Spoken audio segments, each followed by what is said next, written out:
超級馬拉松咧，其實咧就係長過一個正常嘅馬拉松啦，佢係由50公里起啦，咁有100公里啦，100英里啦，甚至而家外國有啲比賽200至到300英里都有。非官方嘅統計啦，我自己嘅即係一個觀察嘅數字啦，咁平均10個跑馬拉松嘅人入邊咧，有1個咧就會有參加超級馬拉松嘅比賽嘅。先講下我而家跑咩啦，咁其實我去年就去咗台灣啦，8字環島跑，咁就全長1400公里，咁我就用咗19日去完成。嚟緊我會去日本啦，咁就由北海道去到沖繩，之後仲有咧就係美國啦、澳洲啦、歐洲啦。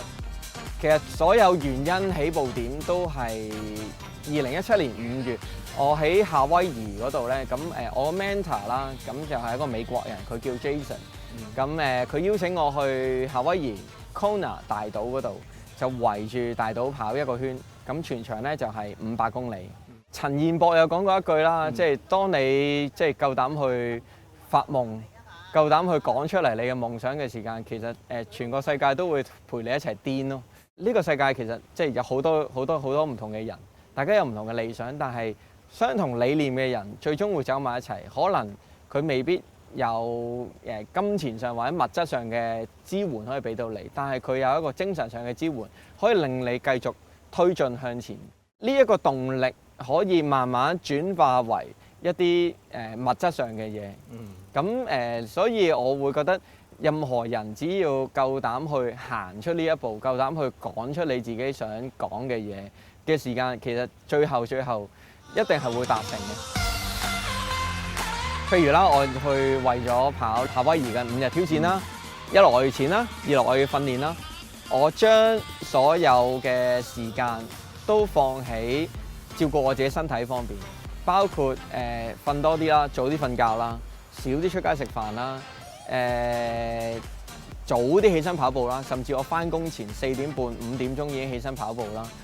你善用你自己嘅時間嘅時候咧，你會發覺身體好或者環境有好多嘢轉變，包括你屋企人會好支持你，包括你啲朋友會好體諒你。即係以前可能佢哋話：喂，點解你唔出嚟食飯？但係佢哋會原來因為你一個咁大嘅夢想，你然後真係身體力行去作出改變嘅時間，佢哋會見得到。哇，阿輝你真係傻㗎，但係我哋支持你傻咯。佢哋會咁樣做咯。咁所以個環境會慢慢去改變，去迎合你。令到你可以去下一步去完成你想做嘅嘢。其實我哋點樣可以將啲嘢呈現喺自己面前咧？有3個程序要做嘅。第一樣嘢你要諗啦，諗只不過係一個好虛無嘅嘢。好啦，你將佢寫出嚟啦，寫出嚟開始變咗實體，你可以每日望住佢，因為你唔需要淨係靠幻想。即係我哋喺心理學嚟講，一個 visualize。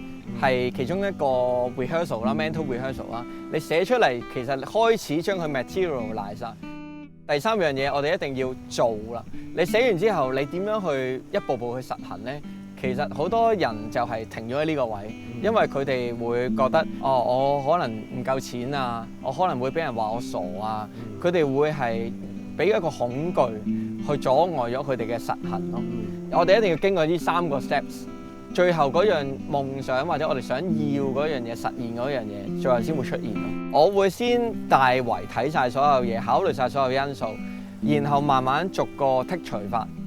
譬如我錢可能唔多嘅，買少啲嘢咯，出少啲街咯。可能我身體唔好嘅，休息多啲咯，鍛鍊做運動咯，慢慢一步一步去做。其實最後咧，一定會。個環境會令到你可以完成嘅，只要你將自己照顧得好嘅時間。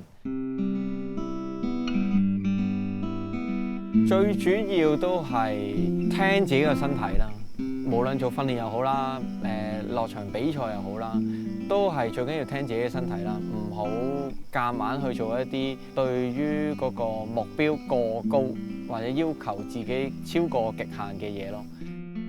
舉一個例子就係我去跑台灣8字環台嗰時，咁我記得第6、第7日，我係超越咗自己每日所定下嘅大概75公里嘅呢個範圍。好啦，身體就受傷啦，隻腳受傷。咁唯一一樣嘢做到嘅就係我要慢落嚟啦。咁慢落嚟嘅時間，我就諗翻啊，點解我會受傷呢？其實就係因為我超過咗自己身體負荷。咁我唯一一樣嘢可以做嘅就係調整翻自己。咁我行翻2日3日之後呢，我就可以開始跑得翻啦。你同個身體有溝通之後呢，佢就會因應到你想做嘅嘢而去配合你咯。受傷唔一定係負面嘅，我自己覺得即係每樣嘢發生都總有個原因嘅。咁我哋其實最主要係諗翻背後究竟係咩原因先啦。對於運動員嚟講係好需要嘅嘢，因為好多運動員大家都會覺得我每日一定要做啲嘢，一定要做啲嘢，一定要令自己進步。我唔進步就人哋超越我啦。咁好多時冇照顧自己，咁受傷其實係一個好好嘅 signal 嚟嘅。咁我哋要去識得聽啦，識得分析啦，識得去檢討翻自己。我哋唔好話因為進一步退2步，反而係因為我哋叫做進一步退咗2步，但係我哋可以行翻3步。最後個反彈先係我哋最緊要嗰樣嘢咯。以前我係一個好想控制所有嘢嘅人嚟嘅，咁但係係咯，亦都係因為呢啲鍛鍊啦，令到我開始覺得，咦，其實我哋人控制事物嘅能力有幾多呢？即係嗰個又係個態度、個 perspective、個睇嘢嘅角度會完全唔同咗咯。我發覺我唯一控制到嘅就係我自己嘅心態咯。咁即係最後出到嚟，究竟天氣好定壞呢？冇人會知。出到嚟架車會唔會有問題呢？因為有架車去補給㗎嘛。咁可能架車會慣低嘅喎，咁我都唔知啦。人會唔會病呢？其實我都控制唔到嘅。咁所以我哋只可以唯一一樣就係控制我哋自己嘅心態。咁當控制到個心態嘅時間，你其實覺得所有嘢都係即係已經最掌握到嘅嘢，你已經掌握咗啦。咁其實已經冇嘢好驚咯。咁當你冇嘢好驚嘅時間，其實呢個就係最放心、最有自信嘅一刻咯。